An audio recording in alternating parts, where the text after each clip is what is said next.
ধনেপাতার পকোড়া আমরা সবাই বানিয়ে খেয়েছি, কিন্তু ডিম সহ থেকে ধনেপাতা স্বাদ এবং গন্ধ দুটোই আলাদা। যেমনি মুচমুচ হয় তেমনি টেস্টি।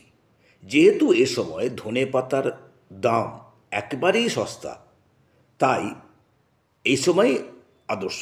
চলো জেনে নিই কীভাবে বানাবো। অ্যাজ ইউজুয়াল ধনেপাতা ধুয়ে কুচিয়ে নিতে হবে। মিক্সিতে পেঁয়াজ, আদা, কাঁচা লঙ্কা বেটে নিতে হবে। ডিম ফেটিয়ে কর্নফ্লাওয়ার ও নুন মিশিয়ে ব্যাটার বানাতে হবে। এরপরে ধনেপাতা ও ব্যাটার একসঙ্গে মেশাতে হবে। স্বাদ বাড়াতে গরম মশলার গুঁড়ো দিতে পারো অথবা কসুরি মেথি গুঁড়ো। কিছুক্ষণ রেখে প্যানে তেল গরম করে ডুবো তেলে ভাজো। বৈকালিক আহারে সপরিবারে খাও। একটু সস সহযোগে খেলে দারুণ তৃপ্তি পাবে।